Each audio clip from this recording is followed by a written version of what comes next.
बिस्मिल्लाहिर्रहमानिर्रहीम अस्सलामुअलैकुम नाज़रीन, आज जिस मौजू पर बात करेंगे वो है इस्लामी हुक्मरान और आज के हुक्मरानों में फ़र्क। नाज़रीन, मेरे और आपके जो आबाओ अजदाद थे, जो सलामी सिपह सलार थे, वो कौन थे और हम क्या हैं, मेरी और आपकी हिस्ट्री क्या है, इस पर बात करेंगे। और आज की जो सियासत चल रही है, एक दूसरे में गुत्थम गुत्था हुए हैं और गरीब अवाम जो है वो महंगाई की चक्की में फिस चुकी है। और जो आपस की लड़ाई है उसमें गरीब अवाम का क्या हाल है। और इस्लामी हुक्मरान जो हैं, मेरे और आपके आबाओ अजदाद हैं, उनका नाम आज भी लोग ले रहे हैं और उनके मीज़ार पर जाते हैं और जूं दर जूं लाखों हज़ारों की तादाद में जो चाहने वाले हैं वो जाते हैं अकीदतमंद, और वहाँ उनके मिज़ार पर अल्लाह से दुआ मांगते हैं और अल्लाह उनके वसीले से दुआएं कबूल करता है।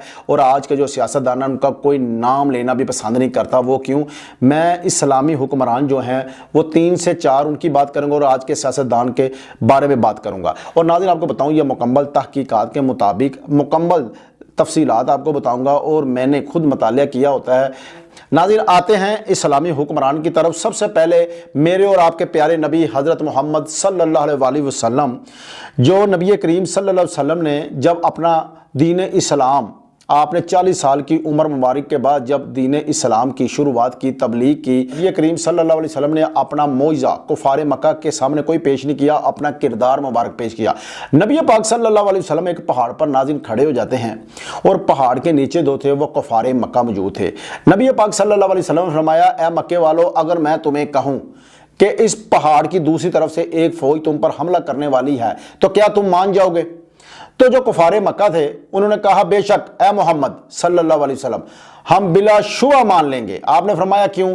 आप बचपन से लेके आज तक आपने ना कभी झूठ बोला है और आप अमानतदार हैं, सादिक और अमीन हैं, इसलिए।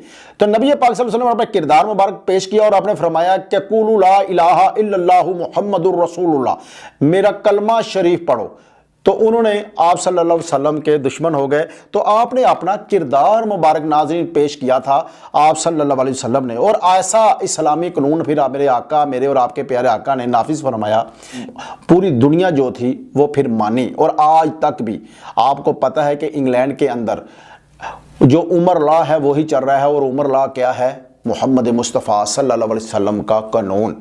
तो नाज़रीन, दूसरे जो हुक्मरान है वो है महमूद गज़नवी रहमतुल्लाह अलैह, जिन्होंने इंसाफ की खातर अपने ही भांजे का सर जो था वो काट दिया। नाज़रीन, जो महमूद गज़नवी हैं रहमतुल्लाह अलैह, ये वही महमूद गज़नवी हैं जिन्होंने हिंदुस्तान के ऊपर 16 हमले किए, और 17वां हमला जब करने लगे तो आप परेशान थे कि जब मैं हमला करता हूँ सोमनाथ का मंदिर जो है वो गिरा नहीं सकता। तो आपके जो औलिया अल्लाह, जो पीरो मुर्शिद थे आपके हजरत अबुल हसन खरकानी रहमतुल्लाह अलैह, जो हजरत बाजदीद बस्तामी रहमतुल्लाह अलैह बहुत बड़े सूफ़ी बुजुर्ग हुए हैं, उनके रूहानी मुरीद और खलीफा थे, वो आपके पीरो मुर्शिद थे। उनके पास गए और उन्होंने अर्ज़ की कि इन्होंने हजरत महमूद गज़नवी रहमतुल्लाह अपने पीरो मुर्शिद के पास गए तो उन्होंने अर्ज़ किया कि मुझे रात को एक ख्वाब आया कि एक नूर की चादर है और रसूल करीम सल्लल्लाहु अलैहि वसल्लम उस चादर में तशरीफ़ लाए हैं और फरमाते हैं, महमूद तुम्हें मुबारक हो, जो बुत सोमनाथ का है तुम्हें मुबारक देता हूँ, वो तू ही उसे गिराएगा। तो आपने जब बिशारत दी तो अबुल हसन खरकानी ने प्यार भी किया और बिशारत दी कि जाएं, अल्लाह आपको फ़तह नसीब फरमाएगा। और आपका फतवा जो नाज़रीन आपको बताऊं, जो सूफिया इकराम होते हैं वो शरीयत के पाबंद होते हैं और अल्लाह और उसके रसूल के फरमान के मुताबिक ही ज़िंदगी बसर करते हैं। जो अल्लाह और उसके रसूल सल्लल्लाहु अलैहि वसल्लम के फरमान के मुताबिक ज़िंदगी बसर नहीं करते, वो हरगिज़ कोई नेक शख्स तो बड़ी दूर की बात है, वो अच्छा इंसान भी नहीं है। तो फिर ऐसे ही महमूद गज़नवी रहमतुल्लाह ने जब सोमनाथ का मंदिर जो था उसे फ़तह जब किया तो क्या हुआ, कुछ जो लोंडियां थी, जो गुलाम थी, जिसे आप कह सकते हैं उन्होंने देवदासियां रखी हुई थी, किन्होंने हिंदुओं ने, जो हिंदू थे, मंत्री थे मंदिरों में, जो उनके पुजारी होते, दासियां रखी हुई थी, देवदासियां, गुलाम, उनके साथ ज्यादती करते थे। ये वो उनके साथ ज्यादतियां करते और कहते थे ये भगवान जो है ना, ये भगवान से प्यार है, ये हम तुमसे नहीं करते, ये भगवान है। तो जब फतह हुई तो वो कुछ गुलाम महमूद गज़नवी रहमतुल्लाह अलैह की वाइफ के पास आई, कुछ आपके जो रिश्तेदार थे, कुछ वजीर थे। और ऐसे क्या हुआ, आपके भांजे का वाकया सुनाऊंगा, आपके इंसाफ की एक झलक आपको बताने लगा हूँ। महमूद गजनबी रहमतुल्लाह का एक मामूल था कि वो एक 10,000 मरतबा जब तक रात को दुरूद सलाम ना नबी करीम सल्लल्लाहु अलैहि वसल्लम पर पढ़ लेते थे, उस वक्त तक सोते नहीं थे। एक रात आपके जो दरवाज़ा था दस्तक हुई और एक पहरेदार था। एक औरत जो थी वो चीखो पुकार कर रही थी और कह रही थी दरवाज़ा खोलो, मैंने सुल्तान को मिलना है। उन्होंने कहा सुल्तान किसी को भी नहीं मिल सकता, कुछ भी हो, क्योंकि वो अल्लाह की इबादत कर रहे हैं और सरकार की बारगाह में पेश हैं। तो हुआ क्या, तो हुआ ये कि वो जब चीखो पुकार की, उस वक्त तक सुल्तान का जो वजीफ़ा था वो पूरा हो चुका था, जो वज़ाइफ वो कर रहे थे। बाप तशरीफ़ फरमाया क्या हुआ, तो उस जो देवदासी थी उसने कहा कि ए सुल्तान, मैं देवदासी थी और हिंदू जो पंडित थे वो मेरे साथ ज्यादती करते थे, तो वो कहते थे कि ये भगवान की देवदासी है, तुम्हारे साथ अच्छा हो रहा है। तो मुझे सभी देवदासियां जो थी उनको कई देवदासियों को अच्छा लगता, मगर मुझे बहुत बुरा लगता है, ये गंदा काम है। मगर जब आपने फतह किया सोमनाथ का मंदिर, तो आपने ए सुल्तान, आपने देखा था कि कई देवदासियों ने खुदकुशियां कर ली थी। उसकी वजह यह थी, वो कहते थे कि मुसलमान जुल्म करेंगे, मगर मैंने नहीं किया, क्योंकि मैंने मुसलमानों का इंसाफ देखा था, आपका इंसाफ सुना हुआ है। तो ए सुल्तान जो हिंदुस्तान में होता था, जो सोमनाथ के मंदिर में होता था, वही मेरे साथ यहां भी होने लगा। आपने आपके पांव के नीचे से जमीन निकल गई। आपने फरमाया क्या हुआ, तो उसने कहा कि ऐसा ऐसा एक शख्स है और रात को आता है और कहता है मेरे साथ जो है ना रिश्ता, वो जो है ना मेरे साथ बनाओ। तो मैंने नहीं बनाया। आपने पूछा कौन है वो, जब हुलिया बताया तो आपका अपना बेटा नजर आना शुरू हुआ, तो आपके हाथ कांपने शुरू हो गए। आपने फरमाया मेरा बेटा, तो आपने फरमाया कि कब आएगा, उन्होंने कहा रात को। आपने फरमाया जब, उसने कहा अगली रात को। तो आपने महमूद गजनबी रहमतुल्लाह अलैह ने फरमाया जब वो आएगा, जब ज्यादती करने लगे, तो तुमने चिराग जो है वो गुल कर देना है। तो जब चिराग गुल था तो वो आया, तो जब उसने थोड़ा सा पलंग हिलाया या इशारा किया, तो महमूद गजनबी ऐसे उठे और उन्होंने एक ही तलवार से उस शख्स का सर तन से जुदा कर दिया। और आप जो थे अंदर से कांप भी रहे थे कि मेरा बेटा है। तो जब आपने कहा चिराग जलाओ, तो देखा तो आपका बेवा बहन का बेटा था। तो आप परेशान, मेरी बहन का बेटा एक ही तो है, तो आप परेशान, सर तन से जुदा किया। फिर क्या हुआ कि बहन ने कहा कि ये ज्यादती है, ये है। तो आपने काजी वक्त को, जो आप बादशाह हुक्मरान हैं, काजी वक्त को कहा कि आप अदालत के कटहरे में मुझे लेकर आए। अय्याज जो थे, हजरत अय्याज जो आपके वजीर थे, उनको आपने कहा कि मेरी बहन की आप सपोर्ट करें, मेरे ऊपर तनकीद करें। उन्होंने की और काजी ने जो फतवा दिया, जो केस जीते महमूद गजनबी, तो आपने अल्लाह का शुक्र अदा किया। ये था उनका इंसाफ। महमूद गजनबी रहमतुल्लाह वही शख्सियत है जो 1974 में नाजिर अफगानिस्तान के अंदर जब ज़ल्ज़ला आया, तो नेट के ऊपर, ये इंटरनेट के ऊपर आज भी ये रिपोर्ट मौजूद है कि जो सुल्तान का जो मिज़ार था, जो मकबरा था, वो गिरना शुरू हुआ, कब्र फट गई। तो उस वक़्त के बादशाह ने कहा कि ये वक़्त के नेक सुल्तान थे, इनकी कब्र को जो है दोबारा तमीर करवाया जाए। जब अंदर से नाज़रीन 1974 का ये वाक़या है, और उस वक़्त 1000 साल गुजर चुका था सुल्तान को दुनिया से रुखसत हुए। जब उन्होंने कब्र शक की, तो अंदर से जिस्म तो आपका जो कब्र में जो तबूत था वो भी सही सलाम, जब जिस्म भी वैसे ही था जैसे अभी सोए हुए हैं। ये हैं, वो कहते हैं मोहम्मद के गुलामों का कफन मैला नहीं होता। तो या आप ये देखें, अगर मैं इनका जिक्र करूं तो नाज़रीन ये घंटों ख़त्म नहीं होगा। और ऐसे ही एक मरतबा हिंदुस्तान पे हुकूमत करने वाले सुल्तान शेरशाह सूरी, जो एक नेक सुल्तान हुए हैं, उनका एक बेटा था जिसे आप कहते हैं मोहम्मद शाह आदिल।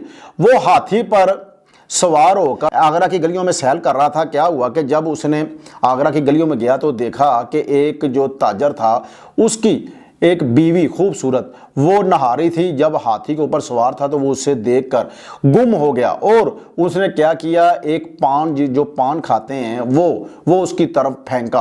और वो नेक औरत थी, वो अपनी उससे भागना शुरू किया और खुदकुशी करने के लिए भागी। उसके मियाँ शोहर ने कहा कि हरगिज़ ये काम ना करना, सुल्तान शेरशाह सूरी वो एक नेक शख्सियत है, नेक बादशाह है, उनसे उनके पास जाते खुदकुशी नहीं करनी। जब उसके पास गए, सुल्तान वजीरों में मौजूद थे। जब उसने कहा कि ए सुल्तान, ये देखें आपके साहबजादे ने ये हरकत की है, सुल्तान जो थे उनके पाँव के नीचे से जमीन निकल गई, उठ के खड़े हो गए, वजीरों से कहा जारी करता हूं, मोहम्मद शाह आदिल जो मेरा बेटा है, उसकी बेगम को वैसे ही बरहना करो और उसको यही हाथी पे सवारी करे और वैसे ही पान का बीड़ा मारे जैसे इसने मारा, फिर इंसाफ होगा। उस में शोर मच गया कि ए सुल्तान माफ कर दें, ए सुल्तान। आपने फरमाया नहीं, इंसाफ होगा, इंसाफ होगा। तो क्या हुआ, उसी वक्त जो शिकायत लेकर आया था ताजर, वो उस वक्त पाँव में गिर गया और कहने लगा, महाजर वो कहने लगा, हजूर आपका इंसाफ देख लिया, हजूर आपका इंसाफ देख लिया। उसके बाद क्या हुआ, जब अपने अपने बेटे को सजा देने तक आए तो फिर कभी किसी गरीब के ऊपर किसी ताकतवर ने जुल्म नहीं किया। ऐसे ही नाज़रीन सुल्तान सलाहुद्दीन अय्यूबी रहमतुल्लाह अलैह एक ऐसे बहादुर और न डर हमारे अबाओ अजदाद हैं, मेरे और आपके, मुझे मान है उनका नाम लेते हुए। नाज़रीन एक दफ़ा क्या होता है, सलीबी हिस्साई हुक्मरान जो है वो, जिसका नाम था रिचनाल्ड, उसने क्या किया, उसने हाजियों को, एक काफिला मुसलमान हाजियों का जा रहा था, करक ऊंची पहाड़ी में एक शहर था, वहां से गुजरा तो उसने हमला कर दिया और हाजियों को पुकार कर कहा, बुलाओ अपने नबी मोहम्मद को सल्लल्लाहु अलैहि वसल्लम को, तुम्हें बचा सके। सुल्तान सलाहुद्दीन अय्यूबी को पता लगा तो वो उनको ना रात को चैन ना दिन को चैन, उन्होंने उस वक्त वादा किया इसको मैं कत्ल कर दूंगा। ये जो रिचनाल्ड था इसने क्या किया, इसने नबी पाक सल्लल्लाहु अलैहि वसल्लम के गुस्ताखी के बाद इसने मदीना शरीफ हमला की कोशिश की, वो तूफान अंधेरी आई और वो पीछे हटा। तो जब सुल्तान ने, इसके बाद क्या हुआ कि पूरा यूरोप जो था वो सुल्तान सलाहुद्दीन अय्यूबी के मुकाबले में बाहर आ गया और सुल्तान सलाहुद्दीन अय्यूबी छोटी सी फौज लेकर, इस्लामी फौज मेरी और आपकी फौज लेकर बाहर निकले। और फिर क्या हुआ कि यूरोप को शिकस्त हुई, पूरी दुनिया ने देखा कि रोमन एम्पायर जो थी उनको शिकस्त हुई। ऐसी शिकस्त नाज़रीन कि सलाहुद्दीन अय्यूबी का सर फखर से बुलंद हो गया और मेरा और आपका भी। तो नाज़रीन जब यूरोप सारी फौजें लेकर निकला और उसे शिकस्त हुई तो 12 बादशाह जो थे वो भी कैदी बने। उन कैदियों में से एक कैदी जो था रिचनाल्ड, जो गुस्ताखे रसूल था, उसे भी कैद किया गया। और जो 12 कैदी थे, 12 बादशाह थे, कैदी तो हज़ारों थे मगर जो बादशाह थे 11 को पानी पिलाया गया और 12वें को नहीं। तो एक बादशाह जो था यरूशलेम का, उसने क्या किया, उसने इसी गुस्ताख को पानी पिलाया। तो हज़रत सलाहुद्दीन अय्यूबी रहमतुल्लाह ने फरमाया, मैं इनको इसको पानी नहीं पिला रहा, क्योंकि इस्लाम में एक शान है कि जिसको पानी पिलाया जाता है उसकी हम इज्जत करते हैं और उसको नुकसान नहीं पहुंचाते। तुम पिला रहे हो। तो हुआ क्या कि आपने उसी वक्त कहा कि ए रिचनाल्ड, तुम कह रहे थे कि तुम अपने नबी मोहम्मद को बुलाओ, ये देखो मोहम्मद सल्लल्लाहु अलैहि वसल्लम तो बहुत शानों वाले हैं, मैं उनका एक छोटा सा गुलाम सलाहुद्दीन आ गया है तुम्हारे सामने, आओ फिर इधर। आपने एक ही वार किया और उसकी जो गर्दन थी वो उड़ा दी। तो नाज़रीन ये मेरे और आपके जो इस्लामी हुक्मरान थे वो ये हैं। और आज के हुक्मरान आप देख सकते हैं नाज़रीन,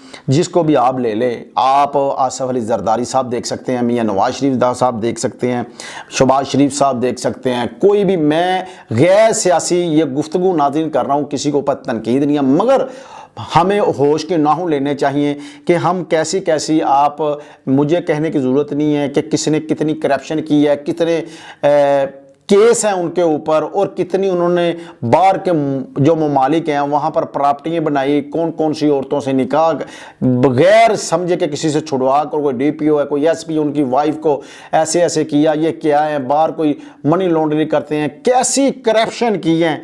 तो आप देख सकते हैं। अगर इमरान खान साहब के बारे में बात करें, वो खुद उन्होंने एक बयान भी दिया था कि अगर मैं पहले मुझे दुनियादार था, फिर अल्लाह ने मुझे हदायत दी और मैंने तौबा कर ली, क्योंकि हर इंसान में उन्होंने तौबा की। और ये इन्होंने जाकर रसूल करीम के क़ौम में के अंदर बात भी की, ये भी सारे मुसलमान जो हैं इसीलिए उनसे प्यार भी करते हैं।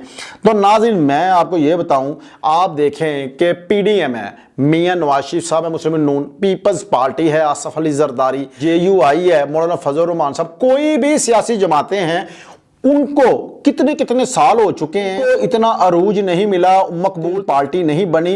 तहरीके इंसाफ ही क्यों बनी? उसकी वजह यह है कि जिसने भी रसूल करीम सल्लल्लाहु अलैहि वसल्लम का नामे नामी इसमें ग्रामी लिया और उस पर अमल किया तो अल्लाह ने उससे इज्जत से नवाजा। इस्लामी हुक्मरानों को भी देख लें, अल्लाह ने हुक्मरान इज्जत से नवाजा। और आज भी अगर कोई आप सल्लल्लाहु अलैहि वसल्लम का नामे नामी इसमें ग्रामी लेता है और आपके दीन पर चलता है तो उससे अल्लाह इज्जत से नवाजता है। उसकी जो सबूत है वो आपके सामने चेयरमैन तहरीक इंसाफ इमरान खान साहब हैं। वो जब भी बात करते हैं रियासत मदीना और रसूल करीम सल्लल्लाहु अलैहि वसल्लम की बात करते हैं, और जो दूसरे सियासी उनके मुखालफीन हैं वो कितना दीन की बातें करते हैं, वो यूरोप में जाके क्या बात करते हैं, ये मुझे कहने की ज़रूरत नहीं है। नाज़रीन ये जो प्रोग्राम है ये गैर सियासी प्रोग्राम है, इस पर आप कोई भी कमेंट्स देने से पहले ये लाजमी सोचिएगा, मैं इमरान खान साहब की तारीफ नहीं कर रहा, जो हकीकत पर मबनी है वो बात कर रहा हूँ। अगर देखें, अगर आप और मैं चाहते हैं कि दुनिया में भी सुकून मिले और मरने के बाद, तो वो यही है कि अल्लाह और उसके रसूल के फरमान के मुताबिक ज़िंदगी बसर करें। और इस्लामी हुक्मरान जो हैं वो क्या हैं, आप देख सकते हैं कि महमूद गजनबी हैं, 1000 साल बाद उनकी कब्र खोली जाती है तो क्या होता है 1974 में कि उनका जिस्म सही सलामत मौजूद होता है। और मोहम्मद बिन कासम देख लें, सलाहुद्दीन अय्यूबी देख लें, सुल्तान शेरशाह सूरी देख लें, आप किसी भी नेक इस्लामी हुक्मरान की बात करेंगे तो यकीन जानिए आपका जो सारे वो फ़ख्र से बुलंद होगा। और आजकल के जो सियासतदान हैं वो क्या कर रहे हैं, अपनी जायदादें बना रहे हैं, अपनी औलाद के लिए सब कुछ कर रहे हैं, मुल्क के लिए कुछ नहीं कर रहे। और ये जो मैं आपको आखिर में नाज़रीन ये बात बताऊं, ये जो हमारा मुल्क पाकिस्तान आज़ाद हुआ था 1947 में, 1947 में, तो नाज़रीन ये इस्लाम के नाम पर आज़ाद हुआ था, इस्लामी जमहूरिया पाकिस्तान। तो नाज़रीन ये सलाम नाम रखा गया पाकिस्तान के साथ, मगर इस पर अमल दरामद नहीं हुआ। सूद इसमें है, हर जो कानून है वो अंग्रेज का कानून है, मगर इस्लामी कानून कोई नहीं है। नाज़रीन ये याद रखिएगा, मैंने और आपने इस दुनिया से एक दिन रुखसत हो जाना है, और जो मेरी और आपकी मंजिल है वो आखरत है, जिधर हमारे आबाओ अजदाद चले गए और सबसे प्यारे आका सल्लल्लाहु अलैहि वसल्लम दुनिया तक तशरीफ ले गए। मैंने और आपने चले जाना, हमारे दादा हमारे बड़े जितने भी हैं वो चले गए हैं। मैं और आप जब दुनिया से जाएं तो नाज़रीन हमारी जो तमन्ना वो यही होनी चाहिए कि हमारे बड़ों का सर फ़ख्र से बुलंद हो, हमारी औलाद का हो, हमारे बहन भाइयों का और हमारे आबाओ अजदाद का हो, हमारे प्यारे आका सल्लल्लाहु अलैहि वसल्लम हम लोगों से खुश हो, हमारे रब्बुल इज़्ज़त खुश हो। वो ऐसे होंगे कि जैसे हम अल्लाह का हुक्म मानेंगे, हक़ को हक़ कहेंगे और बुरे को बुरा कहेंगे। कि नाज़रीन सलाहुद्दीन अय्यूबी ने एक बहुत बड़ी बात कर दी, कब जब जो यूरोप था बहुत बड़ी उसके पास फ़ौज थी, तो जो सलाहुद्दीन अय्यूबी रहमतुल्लाह तो छोटी सी फ़ौज थी, तो फ़ौज जो डर रही थी कि इतनी बड़ी फ़ौज है, तो आप रहमतुल्लाह अलैह सलाहुद्दीन अय्यूबी रहमतुल्लाह ने फरमाया ऐ लोगो, बुज़दिली कभी तकदीर नहीं बदल सकती। ऐ मेरे सिपाहियों, जो बुज़दिली है वो तकदीर नहीं बदल सकती। उनका हुजूर वो कैसे? आपने फरमाया आज अगर हमारी मौत लिखी है तो हम यहां से चले भी जाएंगे तो मौत आनी है, डरना नहीं है। जो बुज़दिली है वो तकदीर नहीं बदल सकती। तो नाज़रीन हक की खातर डटना चाहिए, ये नहीं कि कोई बदमाशी करे, कोई किसी इज्जत लूटे, पैसे लेने के चक्कर में कोई कत्ल कर दे, तो ये बहादुरी नहीं है, ये नहीं है। बहादुरी ये है कि हक की खातर, अल्लाह की खातर डटे रहे। जो आपस के मामले हैं, अल्लाह के नबी सल्लल्लाहु अलैहि वसल्लम फरमाते हैं जो मोमिन है वो नरम दिल होता है, वो ऐसे है जैसे चिड़ियों का दिल होता है। अगर उसका दिल सख्त होगा, गुस्से वाला होगा, तो वो नबी करीम ने फरमाया कि वो जहन्नम में जाएगा, और जो नरम दिल है वो जन्नत में जाएगा। प्रोग्राम करने का सिर्फ एक ही मकसद है, मुझे अपनी और आप सब की सलाह की कोशिश करनी है। नाज़रीन मैं हरगिज़ किसी के ऊपर कोई तनकीद नहीं कर रहा, कोई सियासी पार्टी की बात नहीं कर रहा, सिर्फ और सिर्फ मैं अपने आप को और आपको समझाने की कोशिश ये कर रहा हूँ, आप तक वाज सोशल मीडिया के ज़रिए आप तक पहुँचानी चाह रहा हूँ। ये आज मैं अपना हक अदा कर रहा हूँ आप तक पहुँचाने की। मैं आज आपको दावत दे रहा हूँ अल्लाह और उसके रसूल सल्लल्लाहु अलैहि वसल्लम के तरीक़ाकार पर हम अमल करें, जैसे अल्लाह रब्बुल इज़्ज़त ने फरमाया वातिउल्लाह वातिउर रसूल और रसूलुल्लाह सल्लल्लाहु अलैहि वसल्लम के फरमान के मतलब ज़िंदगी बसर करें। हम दुनिया की सियासत न देखें, हम जब भी हमें मुश्किल पड़े रसूलुल्लाह सल्लल्लाहु अलैहि वसल्लम की ज़िंदगी मुबारक पर अमल करें, सहाबा इकराम की ज़िंदगी के तरीके पर चलें, अहले बैत के तरीके पर चलें, सूफिया इकराम के। तो नाज़रीन देखें आज भी उनके मज़ारात पर लोग सलाम करते हैं, सूफिया इकराम के जो इस्लामी हुक्मरान है। और जो दुनियादार सियासतदान है वो दुनिया से आपके सामने कितने चले गए हैं, कोई उनकी कब्रों पर आप देख लें। लियाकत अली खां की सोशल मीडिया पर मैंने उनकी कब्र देखी तो वो टूट फूट का शिकार थी, कोई नहीं जा रहा। उसकी वजह है कि उन्होंने दुनिया के लिए किया जो अल्लाह के लिए करता है, हम क्या कर रहे हैं। तो हमें चाहिए कि अल्लाह का जो मैंने आप तक पैगाम पहुँचाया हक़ के साथ डटे रहें। मैं किसी सियासी पार्टी की बात नहीं कर रहा, मैं सिर्फ ये बात कर रहा हूँ अल्लाह के फरमान के मुताबिक ज़िंदगी बसर करें, रसूल करीम सल्लल्लाहु अलैहि वसल्लम के फरमान के मुताबिक ज़िंदगी करें, बसर करें। आप ऐसे करेंगे तो यकीन करें क्राइम दुनिया से वैसे ख़त्म हो जाएगा।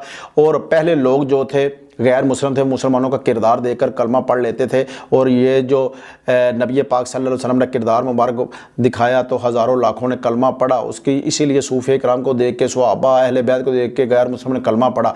हमें देखकर क्यों कोई पढ़ेगा? उसकी वजह कि हमारे काम जो हैं वो आपको पता है। हमें अपने आप को सही करना होगा नाज़रीन, हमें अपने आप को सही करना होगा। अपने अहले इलाका को, मोहल्लेदारों को, रिश्तेदारों को, सभी को हमें तबलीग करनी होगी, समझाना होगा और दुनिया की तालीम भी लें, दीन की तालीम भी लें नाज़रीन। इसीलिए जो है आप जब रात को सोएं तो नबी पाक सल्लल्लाहु अलैहि वसल्लम ने फरमाया कि जब सो तो अपनी मौत को याद किया करो, इससे रूह पाक होगी, गुनाहों से बचोगे।